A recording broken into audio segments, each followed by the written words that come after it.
القرآن دستورنا والرسول زعيمنا والجهاد سبيلنا والموت في سبيل الله أسمى أمانينا.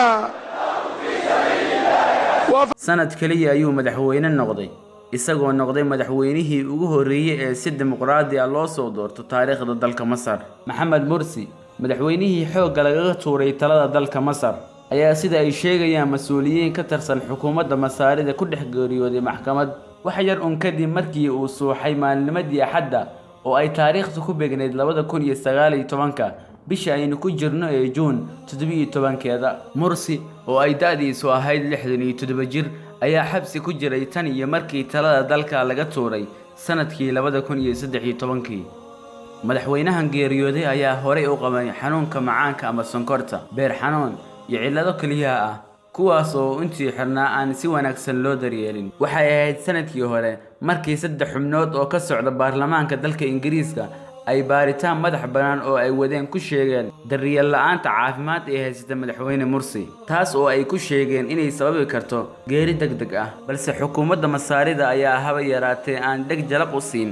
Mursi ayaa dhashay bishii Agoosto ee 1951 isagoo noqday madaxweynihii shanaad ee soo mara dalka Masar. waxbarashada waxa uu bilaabay isagoo da'yar, aabihii oo beeraley ahaa ayaa ku sii qaadi jiray dhabarka dameer ay lahaayeen si uu iskuulka u gaarsiiyo. waxa uu yimi caasimadda dalka ee Qaahira isagoo galay jaamacadda Qaahira gaar ahaan kulliyadda injineerinka. madaxweynaha geeriyooday ayaa dhameystay shaqadiisa qaranka isagoo ka howlgalay qaybta dagaalka kiimikada ee ciidamada Masaarida. Mursi ayaa sanadihii 80-maadkii shahaadooyin kala duwan ka qaatay jaamacado ku yaala dalka Mareykanka, gaar ahaan jaamacadda University of Southern California. intii uu ku sugnaa Mareykanka, Mursi waxa uu kaalay professor ka noqday jaamacadda caanka ah ee California State University, isagoo sidoo kale ka shaqeeyay wakaaladda hawada iyo cirbixiyeenada u qaabilsan Mareykanka ee NASA. shaqadaasi oo iska casilay isagoo u soo noqday dalkiisa hooyo. noloshiisa siyaasadda ayuu soo bilaabay sanadkii 2000 markaas oo uu baarlamaanka Masaarida doorasho ku soo galay. waxa uu ahaa hogaamiye islaami ah,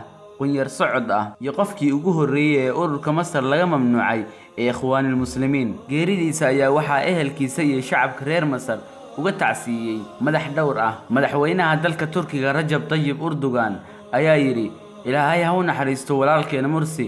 Erdogan ayaa sheegay inuu Mursi u dhintay diintiisa iyo wixii uu aaminsanaa, isagoo ku tilmaamay shahiid. amiirka dalka Qatar ee Sheikh Tamim bin Mohammed Al Thani ayaa tacsi u diray qoyska Mursi iyo shacabka Masar, isagoo yiri waxaana soo gaadhay geeri xanuun badan ee Dr. Mursi. Ilaahay ayaana abuuray, xaggiisa ayaynu u noqonaynaa. qaramada midoobay, hay'adaha xuquuqul insaanka iyo dadka xorriyadda jecel ayaa tacsi u diray madaxweyne Mursi.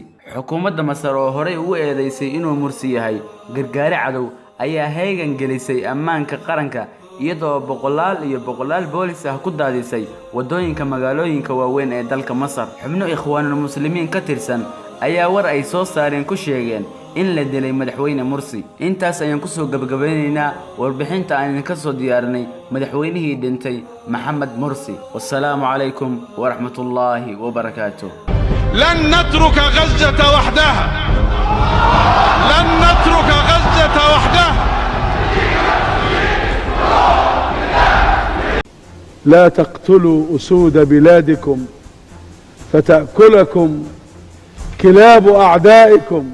haddii ay tahay markii kuugu horeysay ee aad soo booqato channelka Ilayska Dunida, fadlan subscribe dheh, gambaleelkana furo si ay kuu soo gaaraan muuqaalada cusub.